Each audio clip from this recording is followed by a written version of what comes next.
السلام علیکم ورحمۃ اللہ وبرکاتہ. الحمد للہ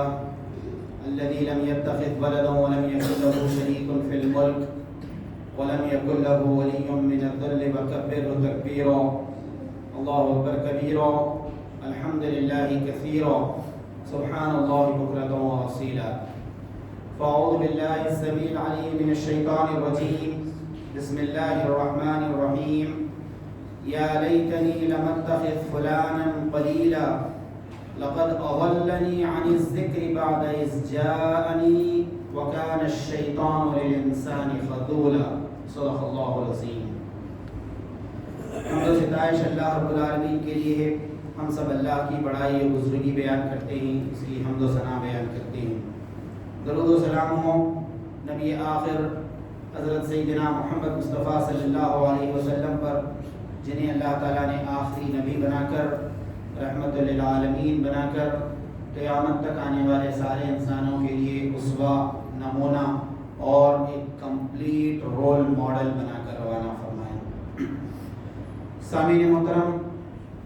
قرآن و حدیث کا ایک مستقل عنوان ہے، ایک پرماننٹ ٹاپک ہے. وہ یہ ہے کہ ایک بندہ مومن اپنی زندگی کے مختلف مراحل میں کئی ایسے مرحلے، کئی ایسے اسٹیپس اس کے ساتھ پیش آتے ہیں جب اسے ایک اچھے دوست کی ضرورت پڑتی ہے، ایک اچھے فرینڈ کی اسے ضرورت پڑتی ہے. تو ایک بندہ مومن کا دوست کیسا ہو،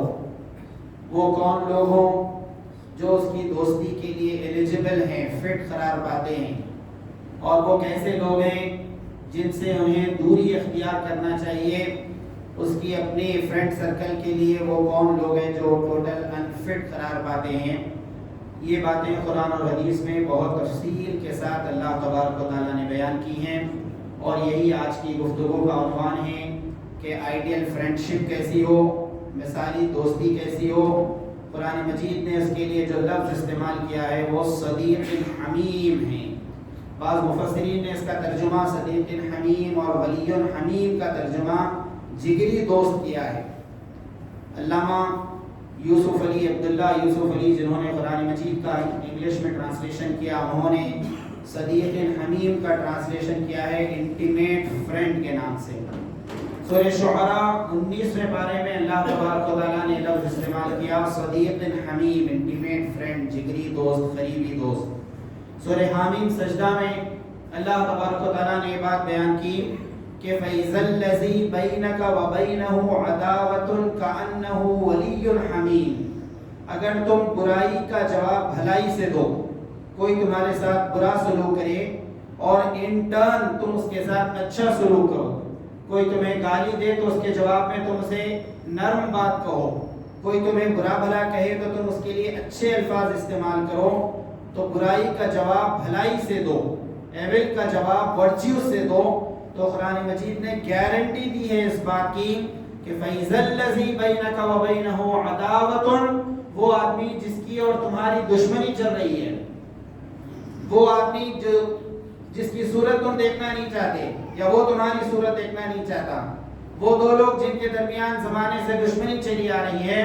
اگر تم برائی کا جواب بھلائی سے دو گے تو فَإِذَا الَّذِي بَيْنَكَ وَبَيْنَهُ عَدَاوَةٌ كَأَنَّهُ وَلِيٌّ حَمِيمٌ، وہ آدمی تمہارا جگری دوست بن جائے گا، دشمنی ختم ہو جائے گی. اور دلوں سے دشمنیوں کو دور کرنے کا یہ ویسا فارمولا ہے جو اللہ کے رسول صلی اللہ علیہ وسلم نے بارہا اختیار کیا، اور جب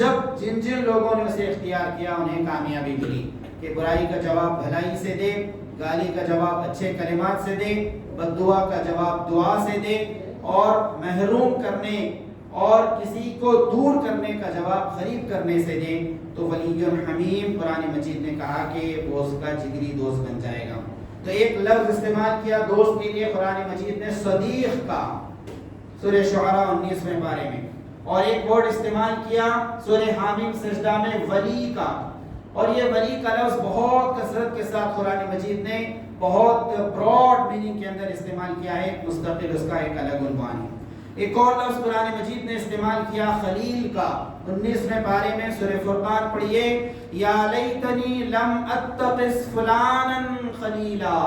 قیامت کے دن جب ایک انسان کو اللہ تبارک و تعالیٰ کے دربار میں حاضر کیا جائے گا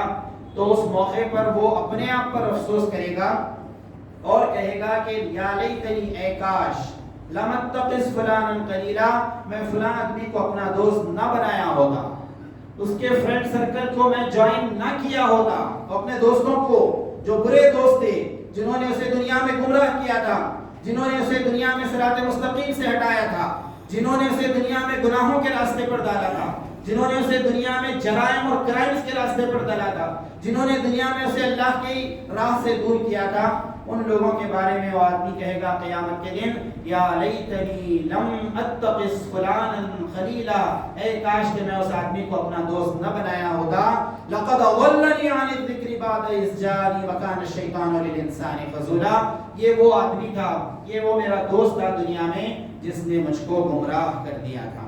تو یہ خلیل کا لفظ دوست کے لیے اللہ تبارک و تعالیٰ نے استعمال کیا، اور حضرت ابراہیم علیہ السلام کے بارے میں سورہ نساء میں فرمایا وَاتَّخَذَ اللَّهُ إِبْرَاهِيمَ خَلِيلًا، کہ اللہ تعالیٰ نے حضرت ابراہیم علیہ السلام کو اپنا دوست بنایا تھا، اپنا خلیل بنایا تھا۔ ایک حدیث میں الفاظ آتے ہیں، نبی کریم صلی اللہ علیہ وسلم نے ارشاد فرمایا کہ اگر میں کسی کو اپنا خلیل بناؤں گا، اگر کے الفاظ ہیں کہ اگر میں کسی کو اپنا خلیل بناؤں گا تو وہ ابوبکر صدیق رضی اللہ تعالیٰ عنہ ہیں جو میرے خلیل کہلانے کے مستحق ہیں۔ ابراہیم علیہ السلام کو اللہ تعالیٰ نے خلیل بنایا، 175 ایئرز کی ایج میں ان کا انتقال ہوا تو بیت المقدس کے قریب ایک غار ہے، کیو ہے جس کا نام مغفیلہ کا غار ہے، وہاں پر بعض روایات میں آتا ہے کہ وہاں پر حضرت ابراہیم علیہ السلام کی تدفین ہوئی، اور اس ایریے کا نام جو بیت المقدس کے قریب فلسطین میں ہے، اس پورے ایریے کو، اس پورے علاقے کو آج بھی خلیل کے نام سے جانا جاتا ہے، پوری لوکیلٹی کا، پورے محلے کا نام ہی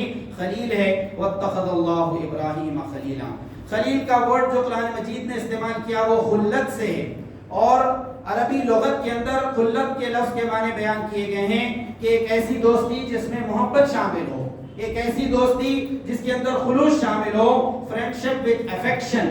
فرینڈشپ وتھ افیکشن، اس کے لیے خلت کا لفظ استعمال ہوتا ہے، اور اسی سے لفظ بنا ہے خلیل کا۔ سورہ توبہ میں اللہ تبارک و تعالیٰ نے اہل ایمان کے بارے میں، مسلمانوں کے بارے میں یہ بات بیان کی کہ المؤمنون والمؤمنات بعضهم اولیاء بعض، مومن مرد اور مومن عورتیں ایک دوسرے کے ولی ہوتے ہیں، ایک دوسرے کے دوست ہوتے ہیں، ایک دوسرے کے رفیق ہوتے ہیں، اور ایک دوسرے کے مددگار ہوتے ہیں۔ سورہ آل عمران میں یہ بات بیان کی گئی لا يتخذ المؤمنون الکافرین اولیاء من دون المؤمنین، دیکھو مسلمانوں، تم مسلمانوں کو، اہل ایمان کو چھوڑ کر کافروں کو اپنا ولی نہ بناؤ۔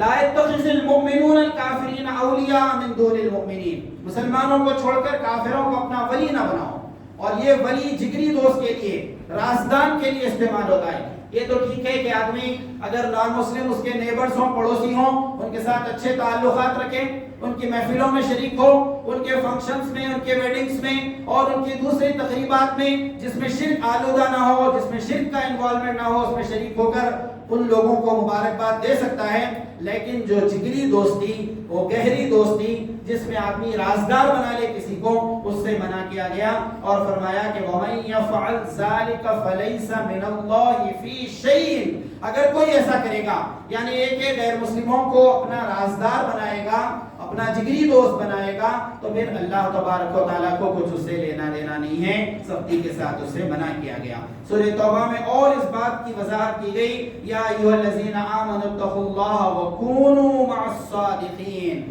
اے لوگوں جو ایمان لائے ہو اللہ سے ڈرو، اور وکونوا مع الصادقین، جو سچے لوگ ہیں، صادق لوگ ہیں، جو جھوٹ سے پرہیز کرتے ہیں، ان لوگوں کو اپنا دوست بناؤ، ان لوگوں کے ساتھ اپنا وقت گزارو۔ ہمارے یہاں ہوتا ہے کہ اگر دوستی بنانا ہے، کچھ وقت گزارنا ہے، ویکینڈ کسی کے ساتھ منانا ہے، سیلیبریٹ کرنا ہے، تو ہم دیکھتے ہیں کہ وہ کون سا فرینڈ سرکل ہے جو خوب ہنساتا ہے، وہ کون سا فرینڈ سرکل ہے جو خوب پھینکتا ہے، بہت دور کی پھینکتا ہے، اور ایسی ایسی باتیں کرتا ہے جو پریکٹیکل نہیں ہیں، اور ایسی ایسی باتیں کرتا ہے جس میں لوگوں کا مذاق اور استہزاء شامل ہے، قرآن مجید کہتا ہے کہ ان سے تمہیں بچنا ہے۔ یا ایھا الذین آمنوا اتقوا اللہ وکونوا مع الصادقین، کہ تم سچے اور صادق جو لوگ ہیں ان کے ساتھ اپنا وقت گزارا کرو، ان لوگوں میں شامل ہو جاؤ۔ مسند احمد اور ترمذی اور حدیث کی کتاب ابو داؤد، ان تین کتابوں کے اندر الفاظ کے معمولی سے فرق کے ساتھ ایک بہت عظیم الشان حدیث آئی ہے۔ حضرت ابو ہریرہ رضی اللہ تعالیٰ عنہ راوی ہیں، المرء علی دین خلیلہ، اور ایک حدیث کی کتاب میں الرجل کے الفاظ ہیں، الرجل علی دین خلیلہ، کہ ایک آدمی اپنے دوست کے دین پر ہوتا ہے۔ بہت بڑے الفاظ ہیں جو استعمال کیے گئے ہیں، ایک آدمی اپنے دوست کے دین پر ہوتا ہے، المرء علی دین خلیلہ، کہ دوست اس کا جس راستے پر چلے گا اس بات کا خدشہ ہے کہ یہ اس راستے کو فالو کرے گا، جو اس کے دوست کے لائکس اور ڈس لائکس ہوں گے یہ اس کے بھی لائک اور ڈس لائکس ہوں گے، اس کے لیے لفظ استعمال کیا گیا المرء علی دین خلیلہ، کہ ایک آدمی اپنے دوست کے دین پر، اپنے دوست کے طریقے پر ہوتا ہے۔ فَلْيَنْظُرْ أَحَدُكُمْ مَنْ يُخَالِلْ، تم میں سے ہر شخص کو کیئرفل رہنا ہے، فَلْيَنْظُرْ بہت احتیاط کرنا ہے، تمہیں بہت گہری نظر رکھنا ہے، کین آبزرور بننا ہے، کہ تم دیکھو کہ تم کیسے لوگوں کو دوست بنا رہے ہو، انہی سے تمہیں منسوب کیا جائے گا، انہی سے تمہیں ریلیٹ کیا جائے گا، انہی سے تمہیں آئیڈینٹیفائی کیا جائے گا، اور اگر دوست تمہارے اچھے نہ ہو تو تمہیں بھی کچھ اچھی نظروں سے اس دنیا میں نہیں دیکھا جائے گا۔ بخاری شریف کی ایک بہت مشہور روایت ہے، حضرت ابو ہریرہ رضی اللہ تعالیٰ عنہ راوی ہیں، نبی کریم صلی اللہ علیہ وسلم نے 7 لوگوں کا ذکر کیا جو قیامت کے دن عرش الہی کے سائے میں ہوں گے، جس دن کوئی سایہ نہ ہوگا اور بڑا ہولناک قسم کا دن ہوگا۔ 7 وہ لوگ ہیں، 7 کیٹیگریز بیان کیے گئے ہیں، اس میں سے 2 ان لوگوں کا ذکر کیا گیا جو اللہ کے لیے ایک دوسرے کو پسند کرتے تھے، اللہ تعالیٰ کے خاطر ایک دوسرے سے محبت کرتے تھے، اسی کی خاطر ملتے تھے، اسی کی خاطر جدا ہوتے تھے، ان کے ملنے کا مقصد کوئی دنیاوی فائدہ حاصل کرنا نہ تھا۔ ان 2 دوستوں کے درمیان جو بانڈنگ تھی، یہ وہ دوست ہیں جو قیامت کے دن اللہ تعالیٰ کے عرش کے سائے میں ہوں گے، وہ گرمی سے، وہ پسینے سے، اور وہ ساری ہولناکی جو بیان کی گئی ہے قرآن و حدیث میں the day of judgment کی، قیامت کے دن کی، وہ ان سے بچے ہوئے ہوں گے، تو وہ 2 فرینڈز ہوں گے جو اللہ تعالیٰ کی خاطر ایک دوسرے سے محبت کرتے ہیں۔ دنیا میں ان کا ملنے کا، ان کے جدا ہونے کا کوئی اور مقصد نہیں، ورنہ اگر مقصد ہو جائے، جہاں فائدہ حاصل کرنا ہو جائے، تو پھر اس کے بعد کوئی دوستی باقی نہیں رہ جاتی۔ سوشل میڈیا پر کسی نے شیئر کیا، اور بہت اچھا شیئر کیا، کہ دوست وہ ہوتا ہے جہاں مطلب نہیں ہوتا، اور جہاں مطلب آیا دوستی ختم ہو گئی، اور مطلب اور ذاتی فائدہ اور پرسنل پروفٹ اگر یہی دیکھنے لگے تو پھر وہ آدمی ایک صحیح دوست نہیں بن سکتا۔ حدیث کی کتاب بہقی کی روایت میں الفاظ آتے ہیں کہ نبی کریم صلی اللہ علیہ وسلم نے ارشاد فرمایا،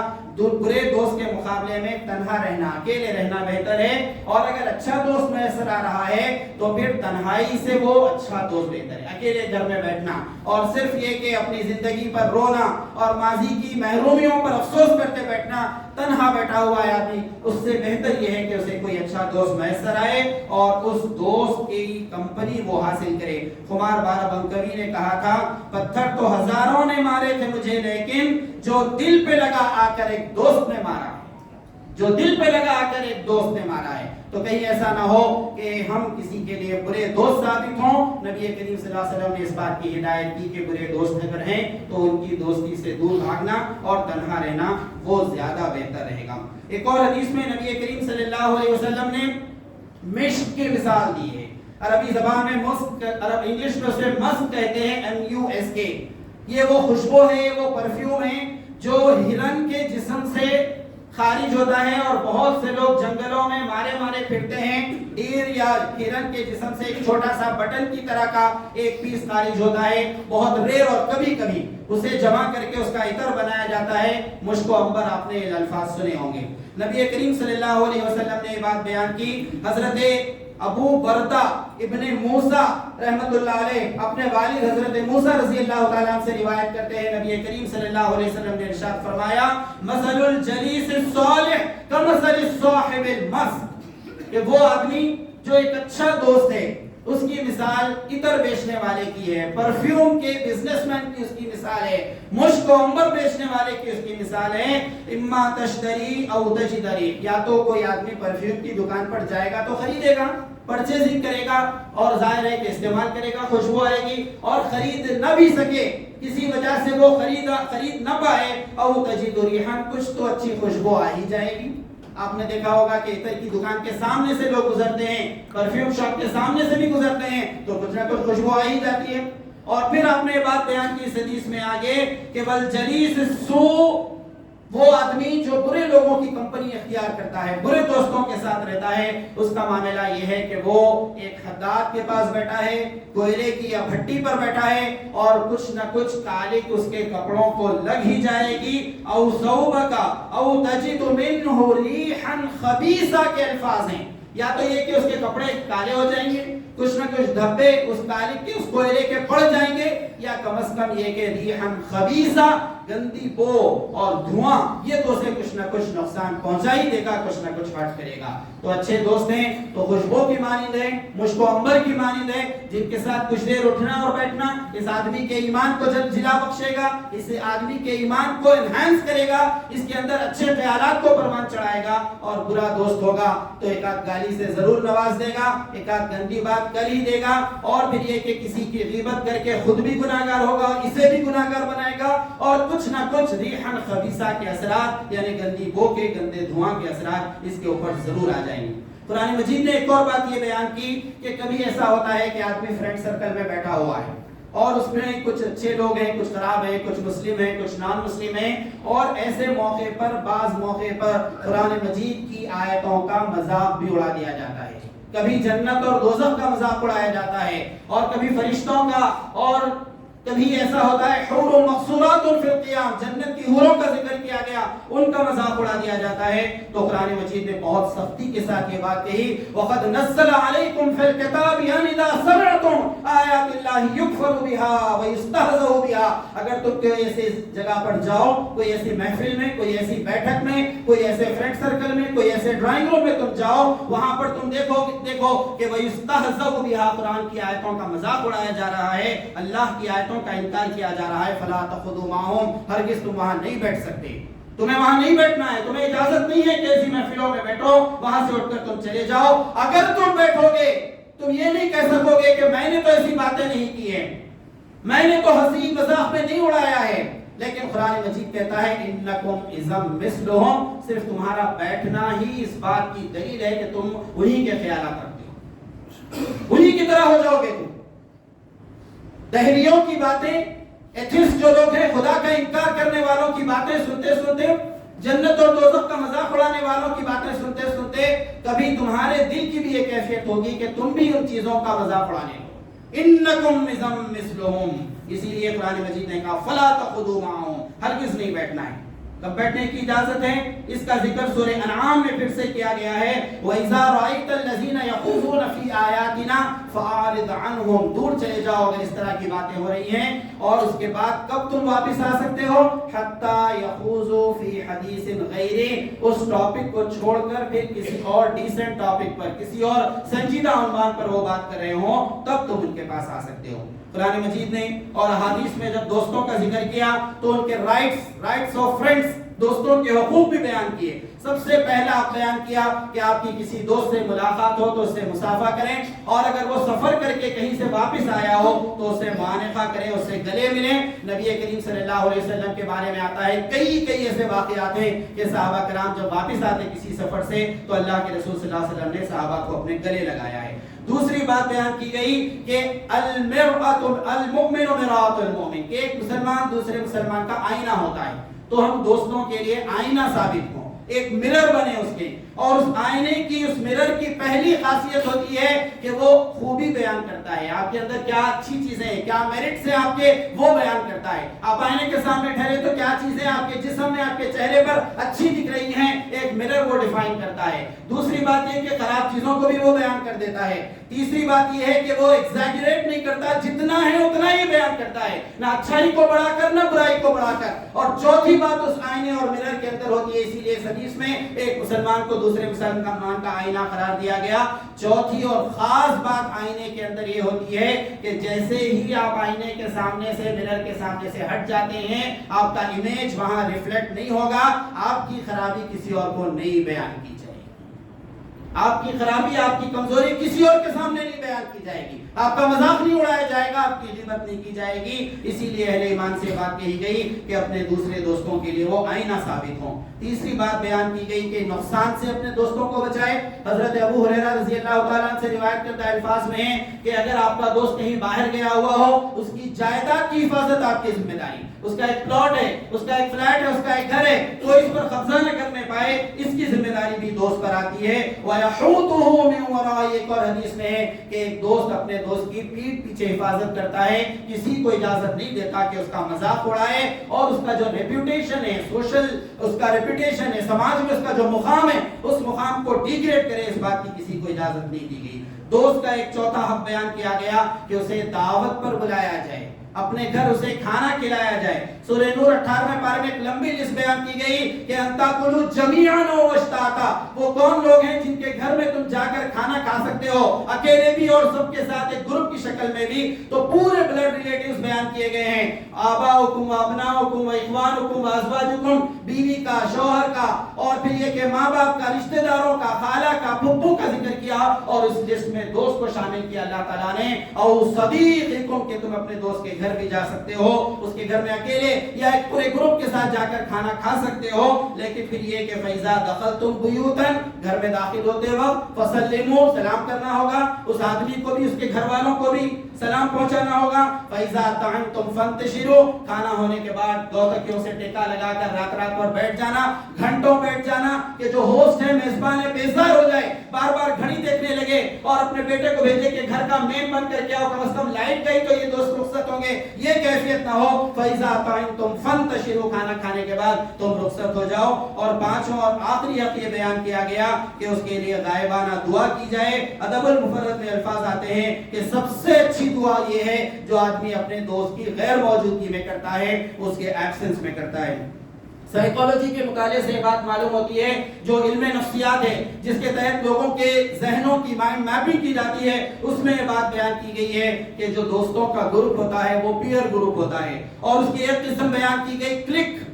کلک ایک ایسا دوستوں کا گروپ ہے جس میں 2 6 8 10 12 تک دوست ہوتے ہیں، اور ان کے لائکس اور ڈس لائکس سملر ہوتے ہیں، ان کی اچھائیاں برائیاں، ان کی خواہشات، ان کی پسند ناپسند ملتی جلتی ہوتی ہیں، انہیں کلک کہا جاتا ہے. اور کراؤڈ ایک ایسے گروپ کو کہتے ہیں جن میں کچھ زیادہ دوستی نہیں ہوتی، لیکن کسی ایک خاص کام کے ساتھ وہ جمع ہوتے ہیں. جیسے ابھی آپ نے ایک شیطانی کھیل دیکھا ہالووین کے نام سے، جو ایک ملک کے اندر بھگدڑ اور اسٹیمپیڈ کی وجہ بنا اور سینکڑوں لوگ مارے گئے. اور اس ہالووین کی نقل عرب کنٹریز میں دیکھی گئی کہ اچھے خاصے نیک لوگ جو عمرہ اور حج کو جایا کرتے تھے وہ شیطان بن کر لوگوں کو ڈراتے ہوئے نظر آئے. اسی طرح دوستوں کی ایک کیٹیگری سائیکالوجی میں بیان کی جاتی ہے، وہ گینگ کے نام سے ہے. Gang is the peer group which has criminal tendency، ایک ایسا گروپ جو مجرمانہ ذہن رکھتا ہے، لوگوں سے پیسہ کھینچنے، ڈاکہ ڈالنے، لوگوں کو ستانے، تکلیف دینے اور اس کے بعد انجوائے کرنے کا کام کرتا ہے، اسے گینگ کہتے ہیں. اور یہ جو گینگ کس طرح تشکیل پاتے ہیں اور ان کا ڈیولپمنٹ کہاں ہوتا ہے، کس طرح ہمارے اپنے اچھے گھرانوں کے بچے گینگ کے ممبر بن جاتے ہیں اور بہترین قسم کی زندگی گزارنے والے کبھی چور بن جاتے ہیں، کبھی ڈاکو بن جاتے ہیں، کبھی ہیکنگ کرنے والے بن جاتے ہیں، کبھی کسی کا اے ٹی ایم کارڈ لے کر اس کی کلوننگ کر کے دوسروں کے پیسے نکالنے والے بن جاتے ہیں. یہ ساری باتیں سائیکالوجی میں گینگ کے انڈر میں بیان کی گئی ہیں. اسے پڑھنا، اس کا مطالعہ کرنا اور پھر یہ کہ اپنی نئی نسل کو اس سے بچانا، یہ اہم ترین ذمہ داری ہے. سردار ترلوک سنگھ ایک بہت مشہور کامیڈین ہیں، انہوں نے کہا کہ آپ آیورویدک دوست نہ بنیں. آیورویدک دوست وہ ہوتا ہے جو بہت دیر میں فائدہ پہنچاتا ہے لیکن یہ کہ اس کا سائیڈ ایفیکٹ کچھ نہیں ہوتا. آپ ہومیوپیتھک دوست نہ بنے کہ فائدہ ہو نہ ہو نقصان کچھ نہیں ہوتا ہے. ایلوپیتھک دوست نہ بنے کہ ایمرجنسی میں کام آتا ہے، مصیبت میں کام تو آتا ہے، ارجنٹ کام تو کرتا ہے لیکن اس کا سائیڈ ایفیکٹ بہت زیادہ ہوتا ہے. تو اس طرح کی دوستی سے اپنے آپ کو بچانا اور بہتر دوستی اختیار کرنا یہ اہم ترین ضرورت ہے. اگر ہم کسی کے اچھے دوست اور اچھے فرینڈ نہ بن سکے تو پھر ہماری سوسائٹی کا، حیدرآباد کا، ہمارے ملک کا یہ حشر ہوگا جو فرانس کا ہوا ہے. فرانس کی تاریخ میں آج کا ڈیٹا اٹھا کر دیکھیے 6.75 بلین پاپولیشن پائی جاتی ہے، یعنی 6 کروڑ اور 75 لاکھ لوگ، 7 کروڑ لوگ وہاں پر پائے جاتے ہیں. اور اس 6.75 کروڑ کی آبادی کے اندر 75 لاکھ ڈاگز پائے جاتے ہیں. کسی ملک میں اتنے ڈاگس نہیں ہوتے، کسی ملک میں اتنے کتے نہیں ہوتے جتنے فرانس میں ہیں۔ تو وہاں پر سروے کیا لوگوں نے، اس ٹاپک پر پی ایچ ڈی کی، لوگوں سے پوچھا کہ اتنی کثرت کے ساتھ یہاں ڈاگس کیوں ہیں، ان کے ریسٹورنٹس الگ ہیں، اور یہ کہ بڑا مہنگا بل وہ پے کرتے ہیں، ہوٹلوں میں جا کر خود بھی کھاتے ہیں اور ڈاگ کو بھی کھلاتے ہیں، آخر کیا وجہ ہے؟ تو ایک نوجوان نے یہ جواب دیا، انسانوں میں ہمیں کوئی ایسا دوست نہیں ملتا جو محبت کرنے والا ہو، مجبور ہو کر ہم ڈاگ سے دوستی۔ ضرورت اس بات کی ہے کہ اچھے دوستوں کے سرکلز کو پروموٹ کیا جائے، ڈیولپ کیا جائے، اسکول لائف، کالج لائف میں جو دوست ہیں ان کو کیری فارورڈ کیا جائے، اور اس میں جو برے دوست ہیں ان سے دوری اختیار کی جائے۔ اللہ تعالیٰ ان باتوں پر غور کرنے اور عمل کرنے کی توفیق عطا فرما۔ رب اغفر وارحم وانت خیر الراحمین والحمد للہ رب العالمین۔